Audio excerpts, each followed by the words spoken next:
waaw non père xam nga quand même il m'a préparé nag.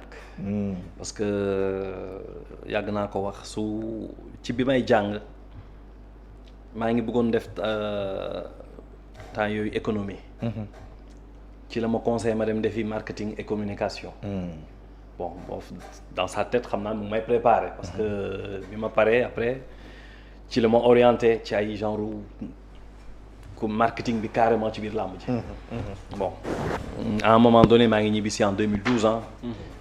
bi ma ñibbisee 2012 automatiquement ci laa dugg ci làmb ji mais boobu daal ñu ma gis parce que maa ngi ci ginnaawam ñu ma nekkee ci ginnaawam bof maa ngi professionnaliser làmb ji c'est-à-dire dossier sponsoring teg lépp ci yoon lépp am kayit xam nga utal nii ne à structure bi et cetera et cetera donc Gaston Production dem ba nekk structure boo xamante ni après am na ay kayit am na suy dem di laaj sponsoring da ngay yóbbu lettre yóbbu dossier sponsoring et cetera parce que moom nu ma ko daan defee porte à porte ñu dugg benn bureau non yow foog nga jàpp ci làmb ji noonu la ko daan doxee bon en le connaissant ku mu dugg ci bureau am da nga koy ibbil parce que loolu yàlla moo ko may ñëpp signé ak moom ci ay kàddu ci wax donc c'était extraordinaire nu ma ko doon doxalee mais à un moment donné bi ma ñëwee nag bon ci lañ commencé teg lu bëri ci ay écriture xam nga ci document ñu dem ba ci biir mu commencé ma teg ci porte bi jaay billet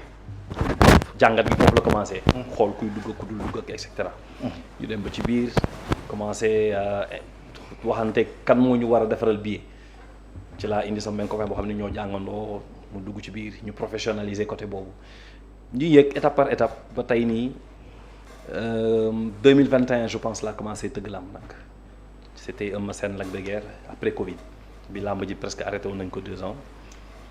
donc ci laa ñëw nekk au devant moom mu reculé wu toog nag di ma seetaan ci loolu noonu bon fekk tu étais un peu préparé. maintenant nag soo demee ba am 1 an 2 ans 3 ans d'expérience fekk mi ngi fi après nag bu mu ñu wanee ginnaaw doo tëb rek da ngay bàyyi fi donc Gaston Production c'est une structure boo xamante ni bëgguma woon mu wàcc moo tax ma ni bon c'est la relève on continue lu mu mën.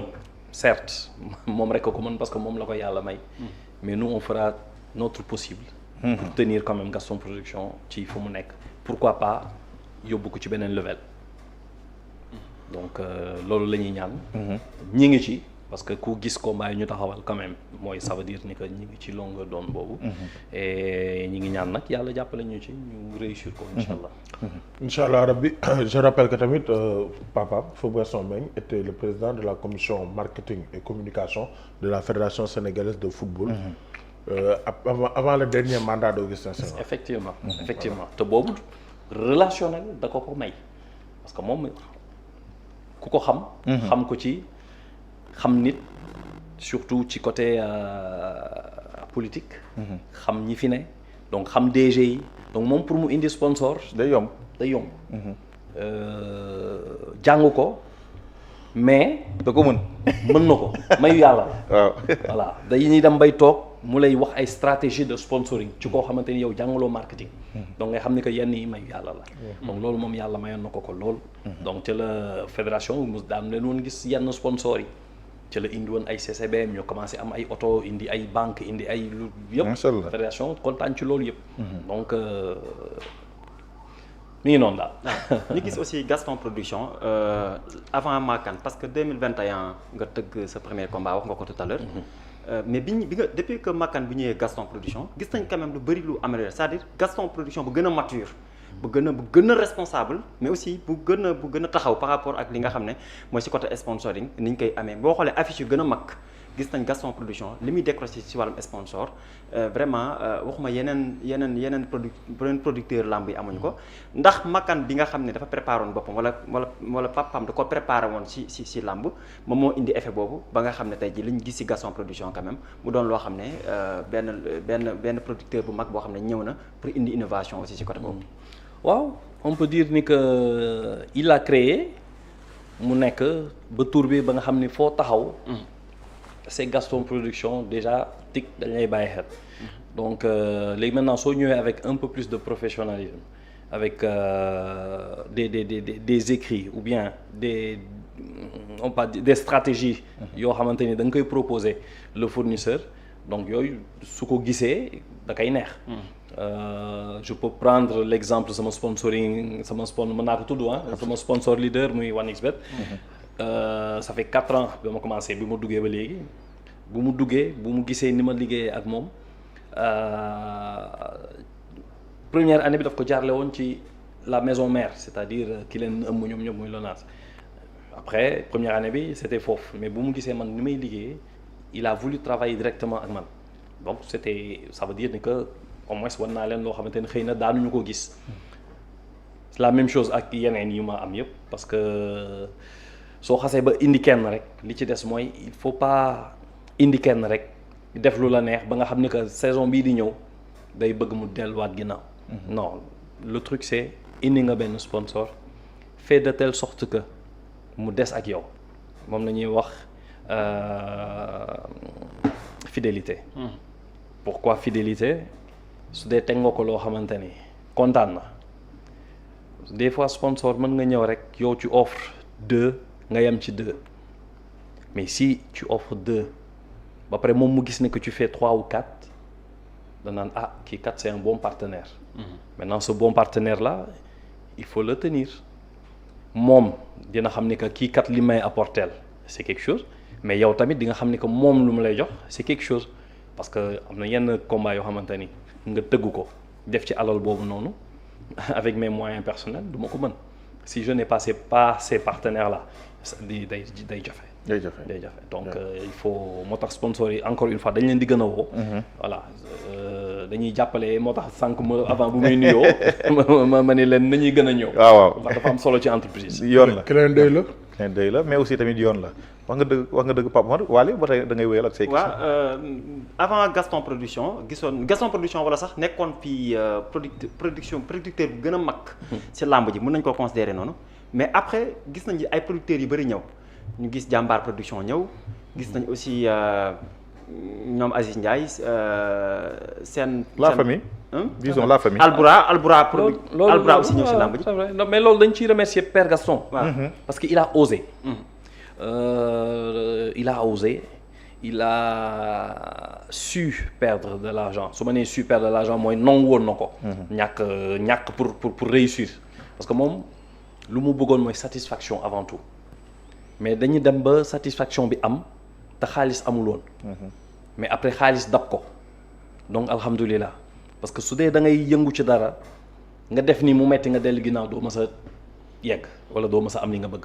mais moom nit de défi la woon dafa c'est caractère am la woon mu donc soo ko naree yàqal sax da koy jaral mu doubler affaire bi pour mu gën a réussir. même su dee day perte moom na réussir rek. donc loolu nag soo demee ba ñu yegg si ba fii ba mu defar lam dafa mel ni que daf ñu defaral ba pare tegal ñu ko sur le plat nga xam ni da ngay ñëw. si tu as les moyens si tu sais travailler da ngay ñëw da ngay bokk. Maintenant faut faire attention. Parce que tam des fois nga ñëw gis nit ñëw tëgg 1 an 2 ans 3 ans dem. parce que pourquoi parce que xëy na nu mu ñëwee moo baaxul wala nu mu doon defee moo baaxul gis nañ ko fi bataay ci promoteur yu bëri. exemple Assane Ndiaye promoteur. Assane sax. après kenn déggaatu ko à un moment donné. mais mi ngi ñëwaat. donc il a reculé pour mieux sauter. donc ñu koy ñaanal moom tamit jàmm sponsor yi gën ko wuyu pour mu mën a gën a dikkaat parce que promoteurs yi lu ñu gën a bëri rek mbëri gën a am laam.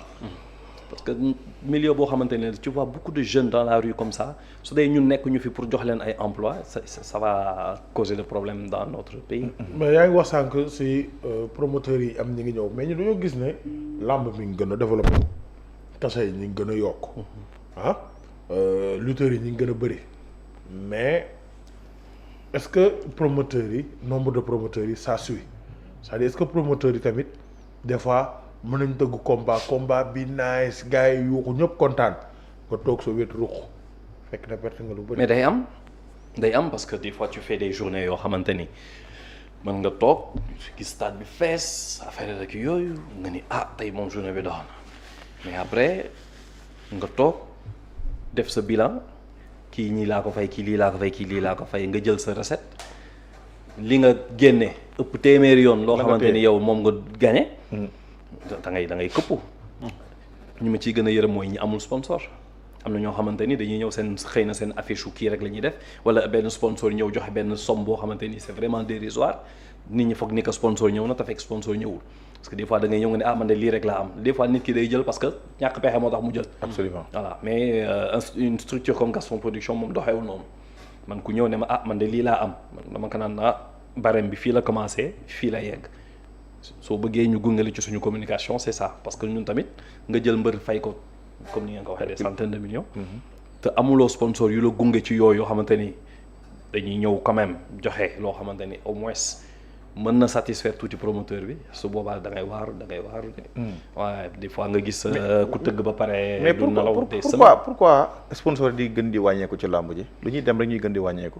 waaw loolu. facteurs yi ko mën a expliquer quoi.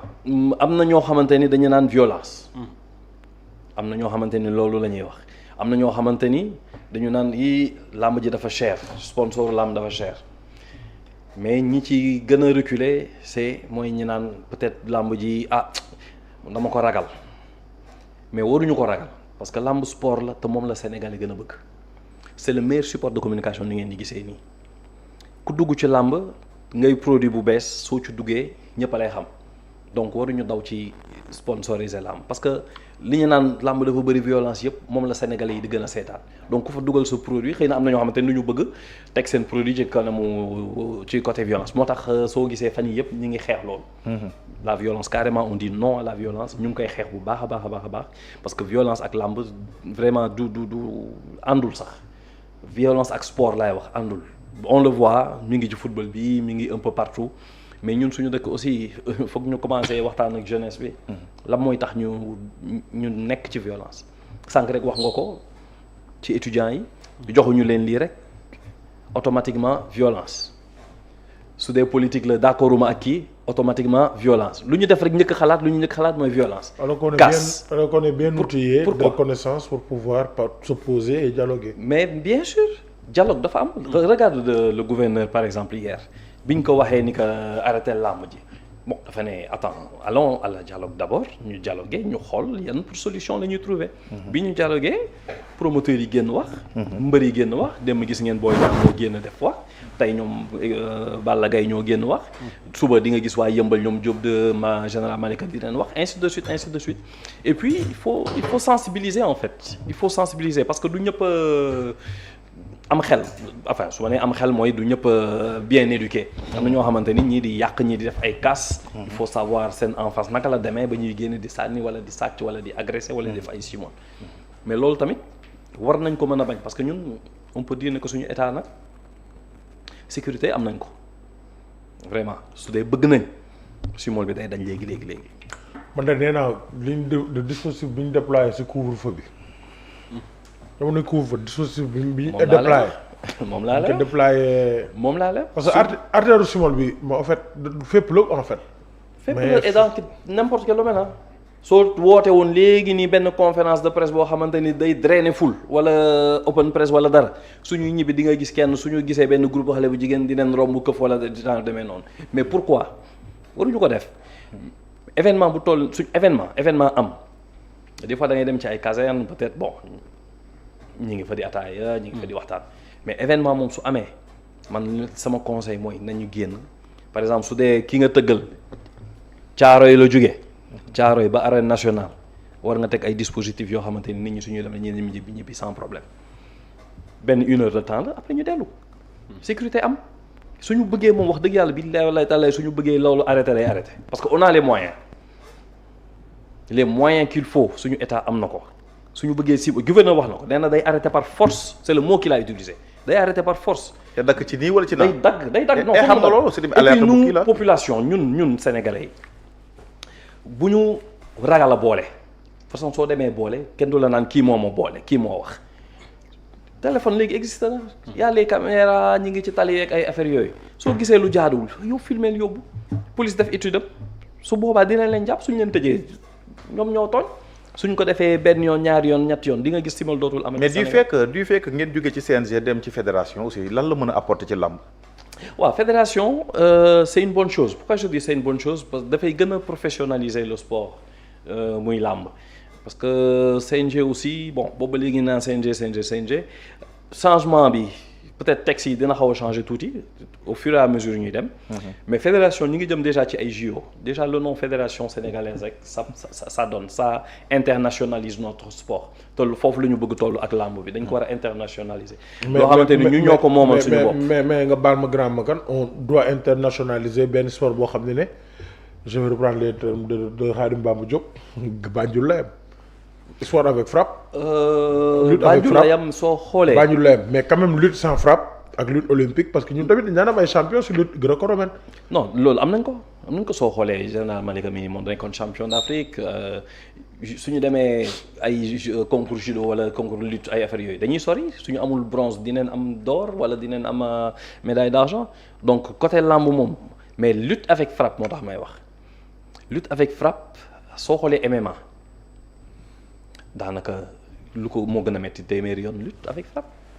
MMA fu ne ngay dóor.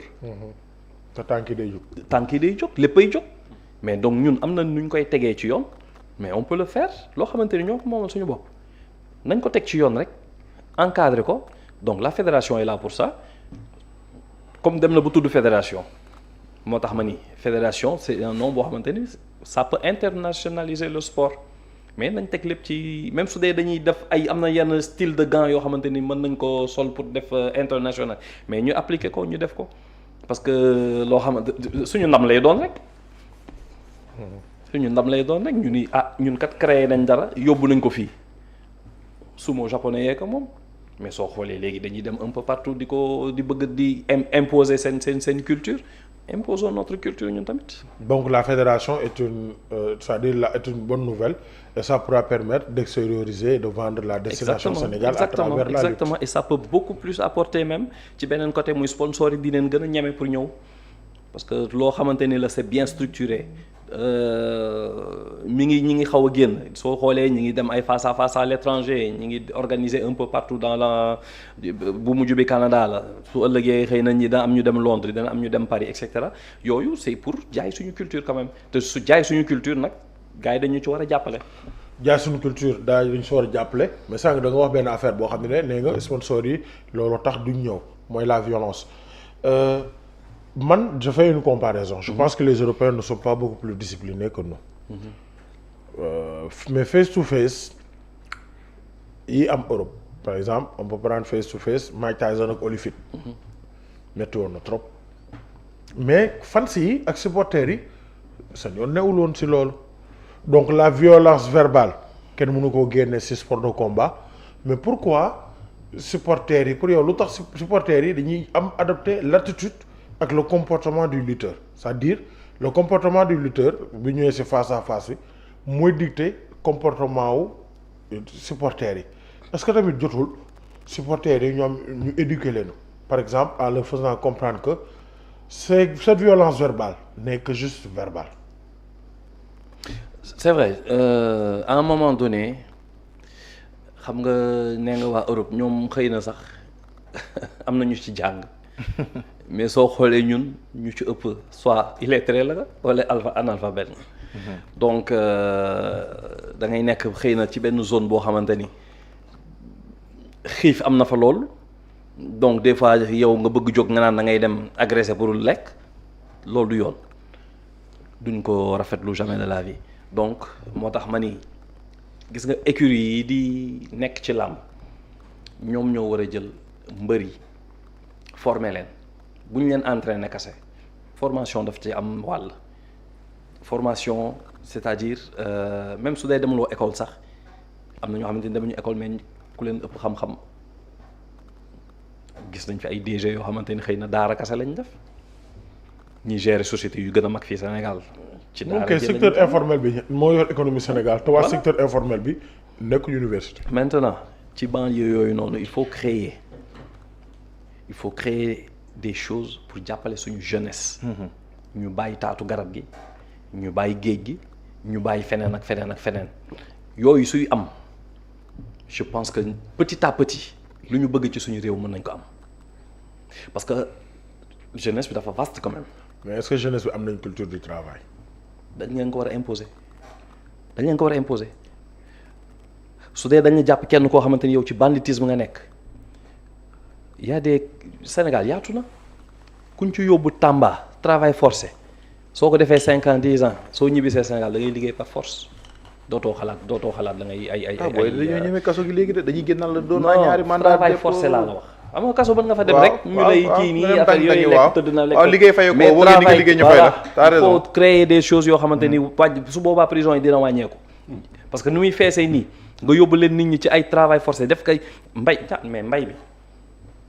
mbay mi ñun am nañ suuf am na yoo xamante ni suñ ko on a assez d'espace quand même. on a assez d'espace donc travail forcé boobu noonu ci mbay mi xale yi soo leen yóbbee ci kii bi def ay camp fermé mais lu ñu war a bay ñu bay ko ñun mais après su boobaa consommation locale day gën a yomb ñaata suufa fi nekk on a besoin de main d'œuvre moo gën ñi nekk fii ñii des fois di agresser wala di def leneen ak leneen ku ci def loolu dañ laa war a téye yóbbu la ci loo xamante ni suñ la ko imposer defal la ko pendant des années soo dellu see sa kër di nga régler d'accord Makan man damay rebondir un tout petit peu si question pour Pape Oumar Keïta si wàllum violence ak face to face yi nga xam ne moom il a évoqué de la violence morale parce que jàpp na ne violence morale dafa war a yem uniquement morale c'est-à-dire waruñu koo appliquer mu nekk physique. effectivement loolu sax ñu ngi ciy liggéey parce que da ngay gis parfois mbër mi buy ñëw comportement bi muy indi xam nga mbër day ñëw indi ay outils yoo xam ne. c'est ça déjà mooy attirer li nga xam ne mooy la violence.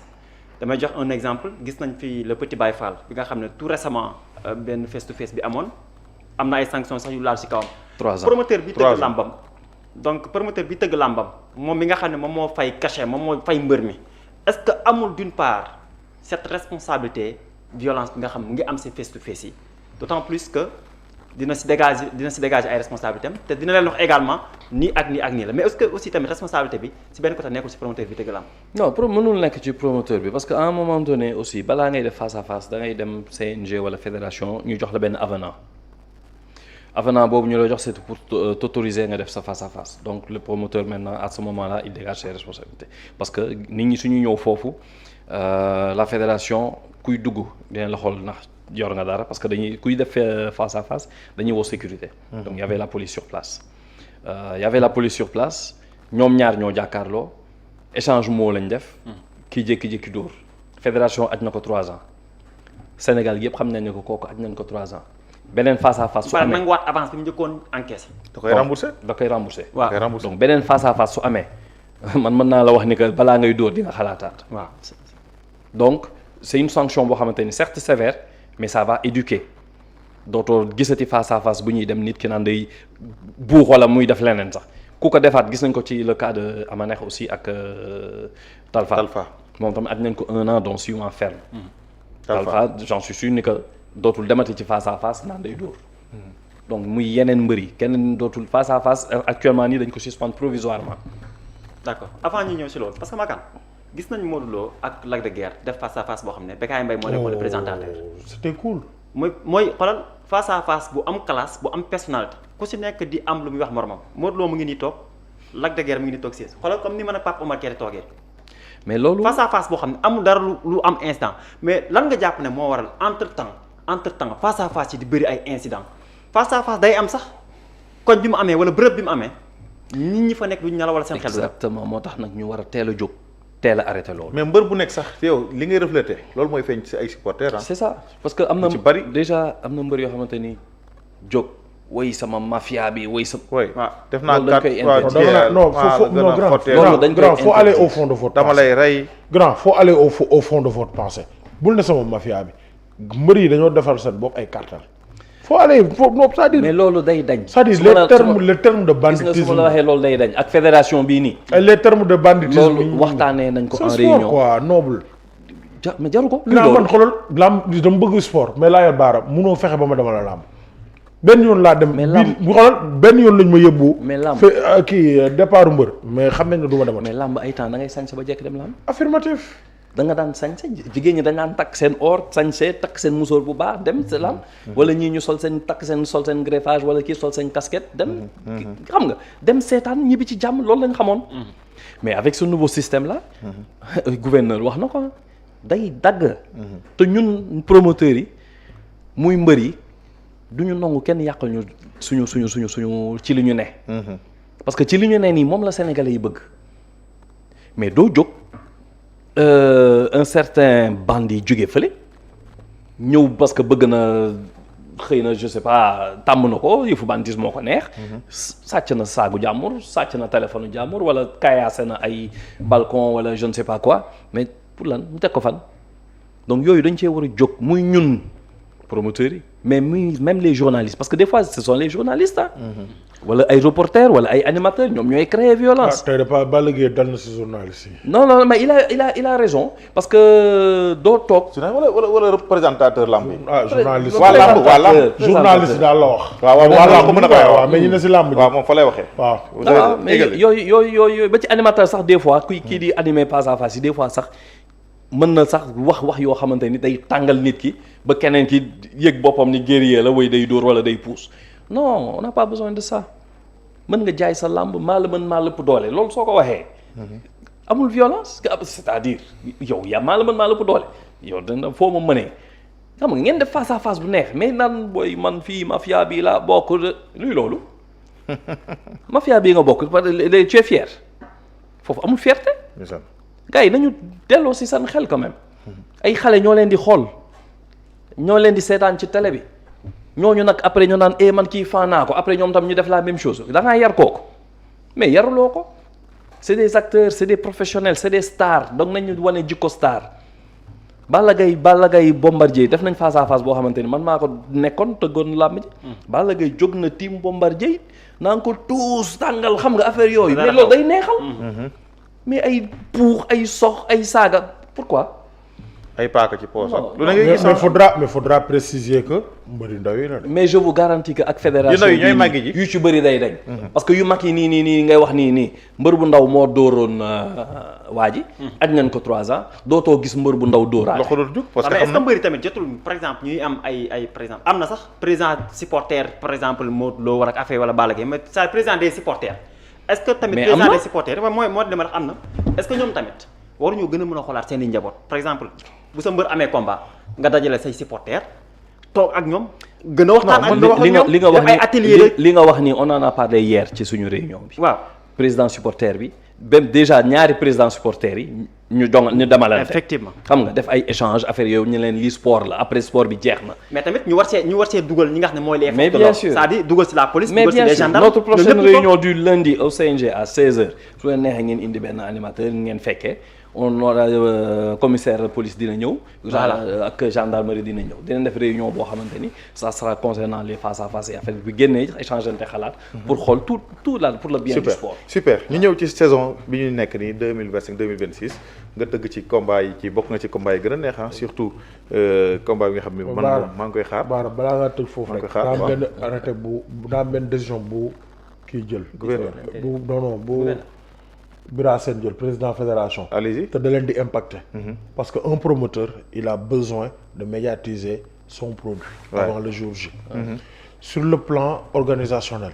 ak sur le plan de la promotion du combat. le fait d'annuler li nga xam ne mooy open press ak face to face yi. ndax day wàññi popularité bi wala am na mbër yoo xam ne boo leen tëggalee rek même sans face to face ak open press bi. du am impact sur la médiatisation. mais le sponsor moom il a besoin des open press. ak kii noonu koy gérer. effectivement on en a parlé hier après la réunion à la gouvernance donc on s'est vu donc c'est provisoirement d'ailleurs moo tax ñuy defaat réunion lundi pour xool yan idée la ñuy indi pour dès lundi su dee d'accord nañ ci ay kàddu. ci semaine lu lundi boobu noonu on va réouvrir incha allah les face to face mais pour ce qui est des open press. bof man dama jàpp ne open press sax. amul sens. le lutteur peut faire des points de presse. c'est le vrai sens en fait. avec la presse surtout. xam nga ma toog. lutteur bi toog manager bi toog ñu jàkkaarloog presse bi. presse bi poser journalistes yi poser leurs questions mbër bi répondre loolu mooy point de presse mbër ñi su boobaa dinañ xam fan la toll ci wax déjà à un moment donné mën na def quelques échauffements affaires yooyu ñu gis formam ñu ne kii kat il est prêt journalistes yi su boobaa dinañ am lu ñu bind mais open press boo xamante ni tu convoques tout le monde mu nekkaat beneen loo xamante ni yow da ngay sécuriser waat. ñeneen ñi profiter waat amul sens en fait. moo tax ma ni leen point de presse yi moo gën a am solo. su dee da nga nar a def ay open press pour sonnal waa koñ ba ça ne sert à rien parce que aussi les riverains il faut ñu yërëm leen tuuti ñi di dëkk ci koñ yi nga xam ni que mbër dëkk na fa wala ay affaires yooyu léeg-léeg dañuy sonn trop donc open press da leen di sonnal. yow nga bëgg ko sonnal open press bëgg ko sonnal jour de lamb bëgg ko day c'est un peu trop quand même. jour lamb bi rek doy na. donc su amee lamb mu génn mu dem soo amee victoire temps ñu félicité ko soo amee défaite ñu encouragé ko. loolu mooy affaire bi mais des open press yoo xamante ni day am ay profiteurs pour yàq suñu lamb amul sens. parce que Bara soo ma ko permettre rek laataa ngi ñu si affiché rek. allez-y ma libéré question boobu. infrastructure sportive si wàllum lamb ndax jàpp nga ne bokk na si ay jumtukaay yoo xam ne xëy na bu ñëwee dina mën nekk solution. ñu jël lamb décentraliser ko génnee ko ci biir banlieue bi par exemple yóbbu ko fu sori foo xam ne bu lamb amee quand même askan bi duñ ci. man moom pour dire vrai je suis pour parce que fi ñu ko teg nii à Pikine. waaw ñi dëkk côté boobu yooyu nëpp jour lamb ñu ci bëri duñu génn seen kër.